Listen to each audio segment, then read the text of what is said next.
Welcome everyone to the Montessori Family Life webinar series. I'm your host, Lorna McGrath, and I am so glad that you are here today. So I am glad that Tammy is joining me today, Tammy Willen.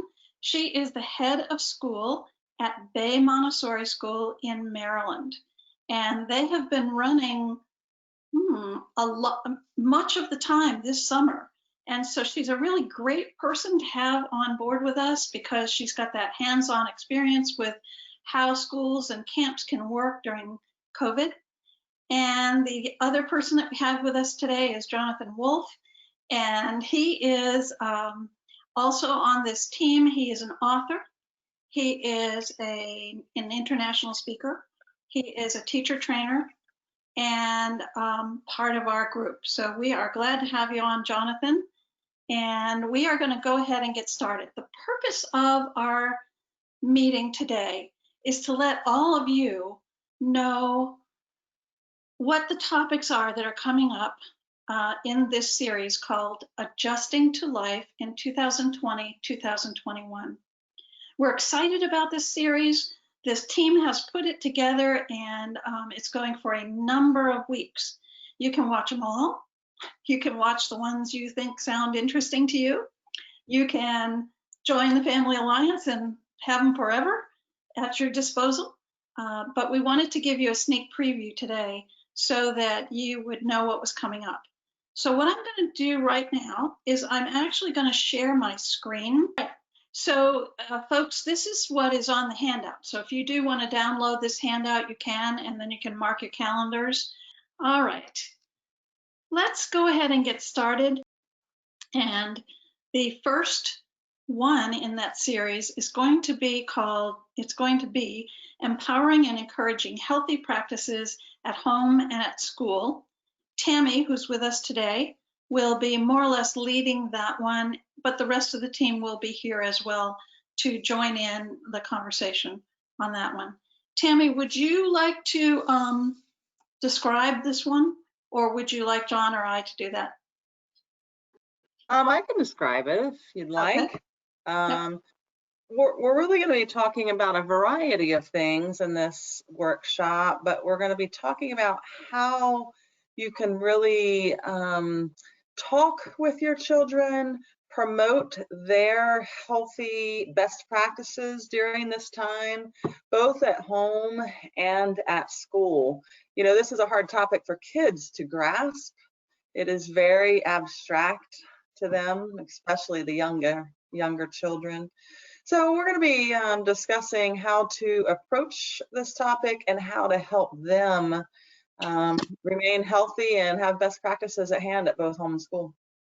Yeah, I really think this is going to be a very interesting one, and one that's really worthwhile for parents and for children. I keep thinking about all that we hear on the news and so forth, and children are oftentimes exposed to news, and if it's not from watching television or on their computers, it's from other people talking about things, like their parents talking about what's happening.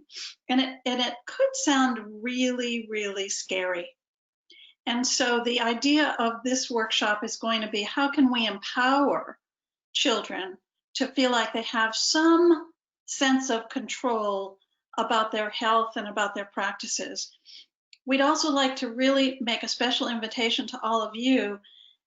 If you have a child that's in 6th year elementary or older, we would love for them to join us, because we're hoping that not only will we give them some empowering skills, but that they will take those in and then also maybe pass them on to their own peers, either in their school as a project or in their community as a whole. So we would love to have students come to this workshop or this session, this webinar, on the 11th. John, is there anything you'd like to add to that? Yeah, well, I think you and Tammy touched on it nicely. I think there are, for me, and as I'm thinking about this really important topic for children and for families, there are two aspects of this. There's the physical health aspect, obviously, but there's also the mental health aspect.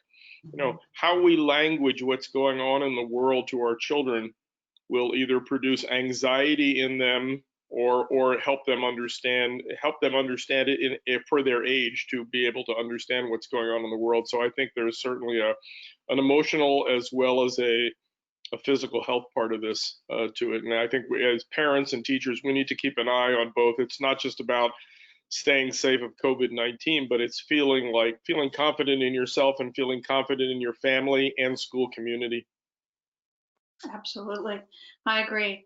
And you know, there are so many other topics that we do this with. For example, I'll never forget, I always learned from the times when I was a teacher in the classroom, we always had the fire department people come over and they bring their trucks, and then they had this special firehouse thing that they would bring. And the key thing that always sticks in my mind is stop, drop, and roll. You know, and they gave the kids some skills and some practices that they could use, like as Jonathan said, for their physical safety. But I think it also helped them emotionally to be able to hear from the firefighters that, you know, you can keep yourself safe. They gave them all kinds of, you know, sort of safety ideas about outlets and, I don't know, rags that had turpentine on them, stuff like that. So I think we can do the same for our children when it comes to COVID. Tammy, do you have anything else you want to add? I think you guys covered it. All right. So let's go on to our next one then, John. Do you want to do that one? Yeah, well, I'm not being inside Christine Lowry's mind here, but knowing Christine, I think one of the really important things to keep in mind, and we try to do this in the spirit of what Montessori said, follow the child. You know, we have, as you know, in Montessori at all levels, we have information and skills we want to impart to your children. We have a curriculum, but more importantly than that is, what is the child interested in? What are the ways that they learn? So I'm sure in this particular presentation, Christine is going to talk about that there are different avenues to stimulate a child's mind. There isn't only one approach, that different children learn in different ways according to their temperament, according to their learning styles. I'll just give a very brief example of an experience I had very early on as a Montessori teacher. It was kind of an eye-opener for me. Many of you may be familiar with, we teach beginning phonetic awareness, meaning the sounds in our language, by introducing children to what we call the sandpaper letters, which are, many of you probably are familiar with these if you're Montessori parents. These are letters about this tall, and they are in sandpaper, and the teacher simply traces the letter and presents the sound, like B or S, and then invites the child to learn the sound by putting their finger on the sandpaper part of the letter and making the sound. Well, I presented the sandpaper letter S, the S sound, to a little boy named Nathan in my first Montessori classroom in Philadelphia. So it was simply, Nathan, this is S. And this little boy looked at me, he was about 3 years old. He looked at me like I was speaking a foreign language. So like a good Montessori teacher, well, I'll just represent it again to him. So again, I just did S. I could tell it wasn't getting in there. So I was sort of going through this Rolodex in my head, like, does this child have an auditory hearing problem, a vision problem, a neurological problem, or maybe I'm just a bad Montessori teacher. I'm not giving a good lesson here. This child is not getting it. And then out of either intuition or desperation, I don't quite know what it was, maybe a little of both, I said to Nathan, would you like to put your hand on top of my hand and ride piggyback and see what the letter feels like? And his eyes kind of lit up. He went, mm-hmm. So I invited him to put his hand on top of my hand. I didn't force his hand around the letter. We don't force children's will. We invite them to follow us and have an experience through the eyes, or in this case, the motion of the teacher. So his hand is on top of my hand, and I go, Sss. He's able to remember the S sound, the sound immediately. He was a kinesthetic learner. He couldn't assimilate the sound symbol recognition between the sound and the symbol of the S with sight and hearing. He had to do it through touch and movement.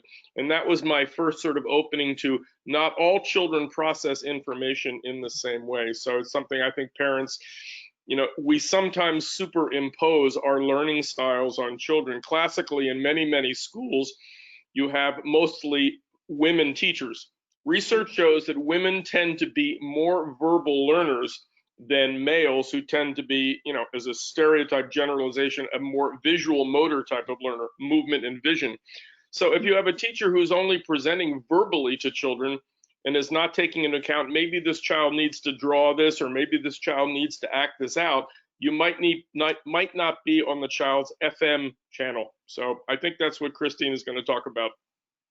I think so, and I think she's even going to broaden it, John. I think that was a very good example of how children learn in different ways, and I appreciate your sharing that with us. I think she's also going to touch on that, this school year may be filled with many different ways to have school. It might be face-to-face in classrooms, but with a much smaller group of children. It might be a couple of days a week instead of 5 full days. It may be in some places that children don't go to school again, that they stay home and do some sort of either virtual learning or something else. So beyond just that we all learn in different ways, there's also going to be some factors because of COVID that are going to influence how schools are presenting the information that children need to have and to participate in during the school year. So I think it should be a really interesting broadcast. Tammy, anything else you think of to add to that one? No, I think that every child is going to react different to the different modes of learning. And so kind of knowing what all that might look like for your child, tying it in with a different type of individual learner is going to be key.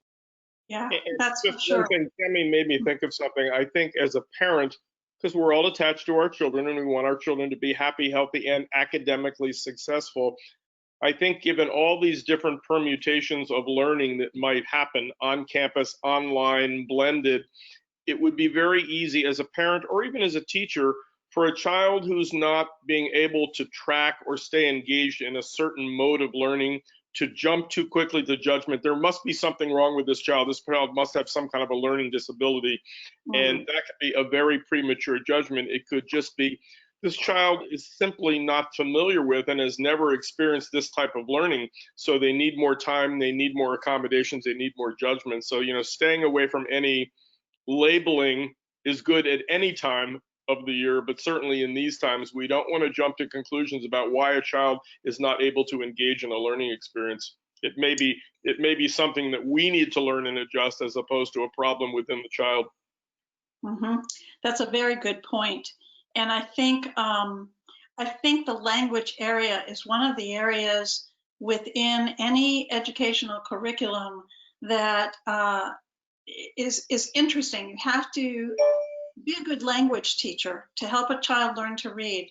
You have to open your mind and say to yourself, not all children learn to read the same way. Not all children can learn phonetically. Some children try to memorize things. Some children need a kinesthetic experience with language. So other areas of our curriculums probably have those same kinds of things, and we need to keep open-minded and help support our children in whatever way their schools are presenting the curriculum during this time.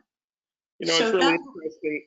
It's interesting that you say that, Lorna, because I'm seeing more and more, and I'm not an expert in this, I'm seeing more and more research that as much as we love the Montessori materials, the manipulatives, there are certain children, for some reason, who take in their reading skills on a computer rather than with all of our manipulatives. So it's like, let's not get too, the manipulatives are great and Montessori works, but that doesn't mean that every child's brain, that subject matter is right for that child's brain. Maybe we need to open ourselves up to looking at the use of technology for certain types of learners.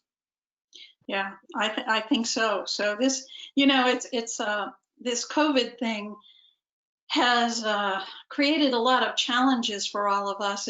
And for some of us, one of the challenges is for us to open up to new ideas and new thoughts about learning in schools and our children and how they learn.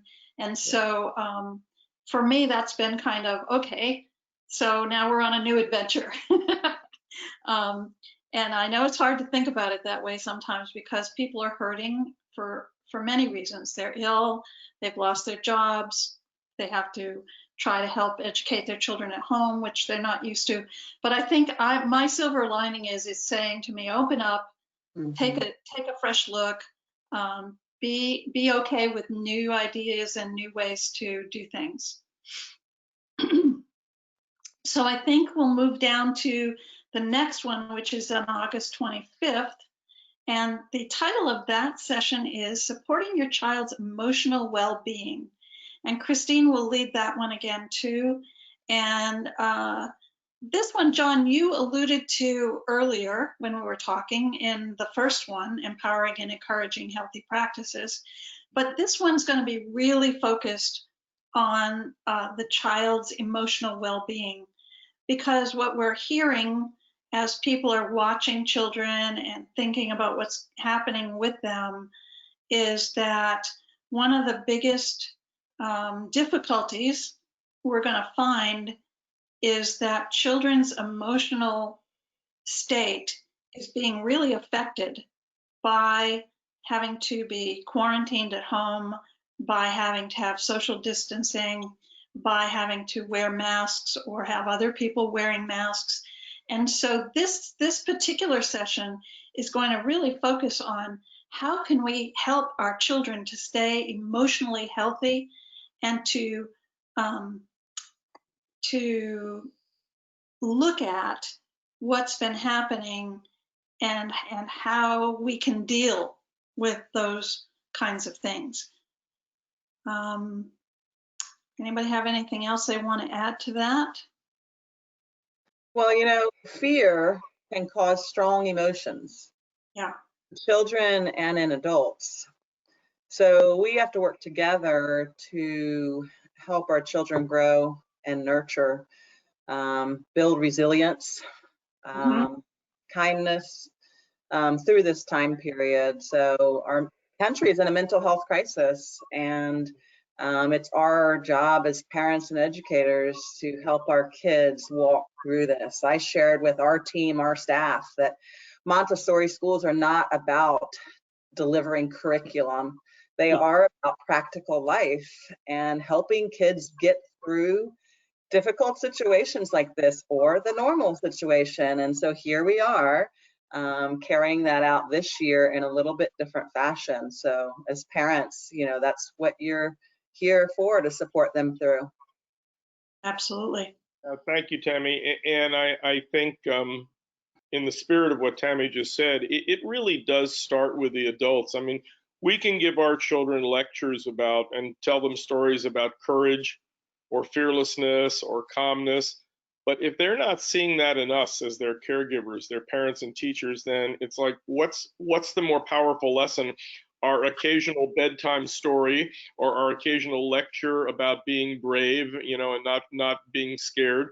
Or is it what they pick up off of us? It's what Maria Montessori called the spiritual preparation of the adult. And I'm sure Christine will address that. And then, you know, then there are other real Montessori techniques that we use in the classroom that I think will be equally important during this time, like just observing your child to see what does it feel to be my child right now. As I'm observing my child play or work or talk with their friends or talk with me, am I only looking at the information side of the equation, or am I actually asking myself as a parent, how do I think my child is feeling about themselves, about me, about what's going on in the world, which leads to, am I asking my child enough questions? And again, I know Christine will address this. It's the questions we ask our children that not only give them a sense of how well they're cared for and loved by their parents, but also gives us really valuable information about what's going on inside this child's heart and mind. So it'll be a great session. Christine is really, really adept at this subject. She definitely is. Thanks, John. Also, I think she will give us some signs to look for Asking questions is going to be huge and going to be a very important part of this one. But also there are certain kinds of things that we can, as parents, look for that will let us know that our child may be struggling with some things. For example, a change in sleeping habits, or a change in eating habits, a change in their personality, sort of. Maybe they were very outgoing and now they're becoming very quiet and sort of sullen. So I think she'll be giving some of that information, as well as talking about what are the important questions to be asking our children as we go through this time. So next on our list of topics is social connections outside the home. And this will be all of us together doing this particular topic. And what we were thinking about is, you know, how do we help our children to be socially connected when we're supposed to be socially distancing from each other? And how can we safely do that? Because sometimes, you know, children want to get together with their friends, and maybe in our house, maybe in my house, we all wear masks when we get together with people from outside our family, but maybe in our neighbor's house, maybe they don't. And so, you know, how do we stay safe? How do we talk with our neighbors about, we'd love to, you know, interact with you in a safe way. We'd love for our child to interact with your child in a safe way. What are the ways that we can help children make connections outside of their family, their immediate family and their home, in a safe way? Okay. John, Tammy, anything to add to that one? Oh yeah, I think that's one of those questions we parents and teachers need to ask ourselves. Given the relationships my child had every day before COVID-19 broke out and we were all in social isolation, whether it's neighborhood friends or classroom friends or connections with teachers, or connections with their karate teacher, it's like, how do we need to create surrogate or replicate those experiences in obviously a physically healthy way that's contagion free?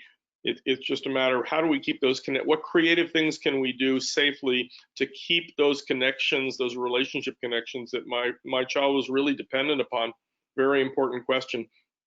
Yeah, it is. And you know, John, this next one actually piggybacks on that one. The next one is One Voice, Healthy Practice During COVID-19. Again, it'll be the full team. I used the words one voice. John had used it earlier, I think back in maybe June, for a webinar that he did. But I thought of it again when we were thinking about this one. It's important for the adults in the children's lives to be consistent and hopefully on the same page about what healthy practices are. So for example, if I have children at home and they want to interact with their grandparents, let's say, and this is kind of a big one, and most people are not interacting with grandparents because they tend to be a more vulnerable population. But let's just pretend that we think that that's okay. The practices that the child is experiencing in their own family at home with their immediate family need to be in alignment with practices that their grandparents are using as well. So let me give you an example of that that's not COVID. And that would be my husband and I, we eat pretty much any kind of food you put in front of us. We like to eat. We like all kinds of food, including vegetables, including meats, including all kinds of things. My son and his family are vegetarians, and so they don't eat any meat. So we feel like it's important for us to support their choice in the kinds of foods that they eat, and to not, you know, sneak something in behind their backs. Give Otis, that's my grandson, you know, some kind of food. Give him a steak, you know, for supper. you know, because that wouldn't be respectful to them. It would give him a lot of mixed messages that maybe he doesn't need to have. And so that's an example of what we mean by, let's see if we can be on the same page about this, you know, whether it's diet, whether it's health, and that will come up in a variety of ways. Could come up with grandparents. It could come up with a parenting couple that has two homes that are not living together. And so the child is going from one home to another home during this time of the COVID. It could be, ooh, I had one and now it's gone. Maybe you guys can think of one. But there are lots of, yeah, go ahead, Tammy. It could be with caregivers, because I'm sure some of you parents aren't sending your kids into centers yet, but may have a grandparent or a neighbor or someone that's helping to care for them while you work. So it could come in all sorts of fashions. Yeah. And then we can go back to neighbors again, too. Neighbors may have very different ideas about what's safe and what's not safe during COVID than you do. So, you know, we will be talking about that and how do we deal with that with our children. You know, I have been checking the questions and I don't, oh, I know, wait a minute, let me see. I don't see any questions or comments. We have a quiet group today, but folks, we do love to hear from you. So if you would like to ask a question, please do that. Down in the question section on your control panel, type it in, and we will take a look and see if we can answer whatever is on your mind. Lorna? Yes. So one other thought on the one voice topic, and I certainly didn't know this as a parent because when my girls were young, I was not yet in Montessori.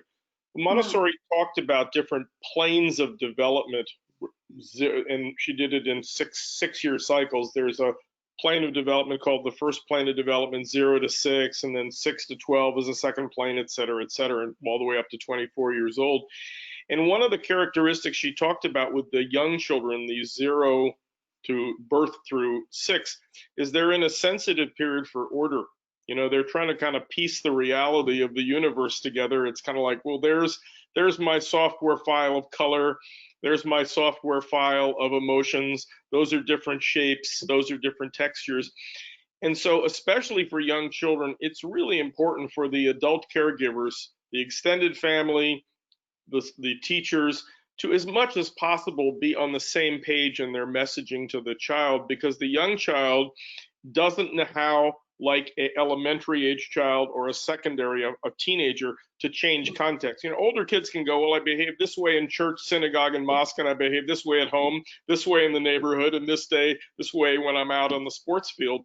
A preschool child, their brain is not set up to do that. They are really trying to piece reality together in some consistent way. So whether it's consistency of routine or consistency of discipline or consistency of what they watch on television or the games they play, it really behooves adults to have conversations with each other. It's not that every adult has to have the exact same view, but the closer we come together as adult caregivers for the preschool child, the easier time that child has in sort of piecing reality together. I think that's part of that equation. Mm-hmm. Thank you, John. That's absolutely right. And we will continue to take a look at that in further detail on the 8th, September 8th. We do have a question from one of our viewers. The viewer asks, will I be able to receive professional development certificates for the training I have participated in? And that's an excellent question. We have not done that up till this point, but it doesn't mean that we can't. It won't be as formal as, what do you call it, continuing education kind of thing, CEUs. It won't be as formal as that, but I would be happy to make up a certificate of attendance and put the number of hours and my signature or whatever else on it for anyone who would need that or feels that they would want to have that. The only thing that I will need from you in order to do that is your email address. So I think that we can accommodate that if that's something that you need to do for your continuing education professional development hours. Thank you for asking that. If anyone else has another question, please feel free to write that down now. We're looking at that. And in the meantime, we'll go on to the next topic, which will be on September 15th. It's observing your child at home. And it will be led by Dr. Paul Epstein. Our team will be with him as well, but he will lead that. Actually, this is interesting now that I say that. Dr. Paul Epstein actually lives in China. And so the way that I'm going to do this particular webinar is he and I will record it ahead of time, because 1 o'clock in the afternoon for me is 1 o'clock in the morning for him. And so we didn't think that was the best time for him to be live on the webinar. So we will be recording that ahead of time, but I'm sure that the team and I, when we present the recording, will be able to talk to each other and to you about some of the ideas and things that Dr. Paul Epstein puts into this one. And he is an expert on observation. He has been studying it pretty much his entire career, and will, I know, have some great tips for us as to what we should be looking for and how we can observe our children at home.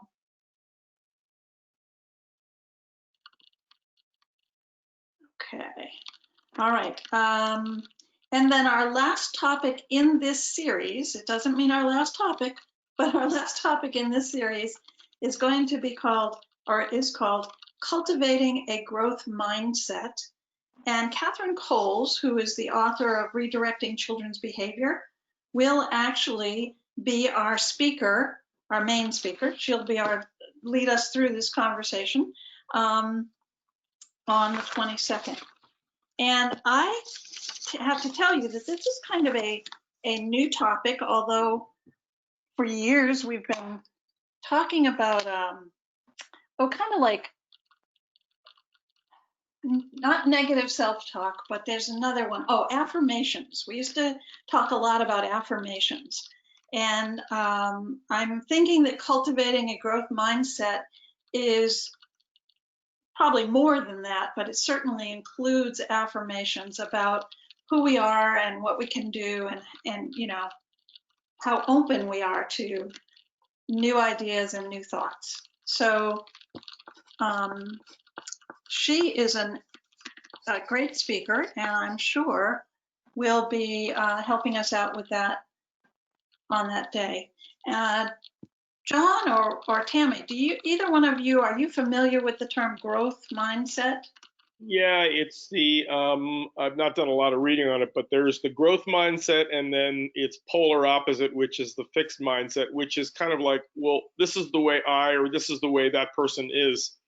And it's really interesting, as you were talking, Lauren, I remembered one of Montessori's quotes. It's one of my favorite, where she says, the Montessori teacher, or you could also replace the Montessori parent, is looking for the child who is not yet there. You know, as Montessori teachers, we look at a child and see what the child's needs and tendencies are emotionally, socially, intellectually, academically, but we try not to box the child into, well, here comes Jonathan Wolf, we know how he's going to behave this morning, or we know what he's going to be interested in, because that's a fixed mindset. That's creating a sort of a self-fulfilling prophecy. I'm going to get what I expect to see. And Montessori was one of the early pioneers to think, well, we do need to identify what the child's needs and tendencies are now, but we also need to look for opportunities, or we need to envision the child at the next level of their development. And that's why she talked about, what does this child look like at a higher level of functioning? And that's a growth mindset. It's not putting a fixed set of ideas around, well, this is this child's personality, or this is this child's intelligence, or even these are only this child's interests. It's keeping the potential for the child to grow in ways that are not immediately apparent to the adult. And I think that's the spirit of it, in my humble understanding. Thank you, John. We have another question here, And we did talk about this at the beginning, but maybe some others didn't hear it as well, so I will answer it again. The question is, will the recordings of all these webinars be available for us to hear and see again for our future reference and learnings? Thank you for asking that. Yes, they will be. We do record these webinars every week, and I do post them on www.montessori.org. If you are a member of the Montessori Family Alliance, you can go to that website and you can see any of the recordings we've done over the last 3 to 4 years on many, many topics with many wonderful guests bringing their expertise and their knowledge into our webinar sessions. You do have to be a member of the Montessori Family Alliance in order to access those recordings. And again, you can go to www.montessori.org to the store, and you can sign up for the Montessori Family Alliance. So that's how you get access to the recordings. All Lorna? right. Yes. Lorna, I just thought of another little growth mindset vignette that has nothing to do with education or Montessori or children, but the very famous Super Bowl winning pro football coach Chuck Knowles of the Pittsburgh Steelers. He was so much into a growth mindset as a coach that when his team, I've heard and read that when his team would lose a really big, important game like a championship or a playoff game, he would get his players into the locker room after losing the game and say, "Gentlemen, we didn't lose that game. We just ran out of time." I like it. That's a growth mindset. That's a growth mindset. We have the potential to win if we have more time. Tammy, do you have anything to add for today? I don't think so. I just enjoy everyone that's joined us and hope you'll join us for some of the webinars to come. All right, perfect. Well, in that case, folks, thank you, Tammy, and thank you, Jonathan, for coming and being with us today. And we are going to close for today and see you next week with Dr. Val Weiss, Parenting Toward Anti-Racism. Bye for now. Bye.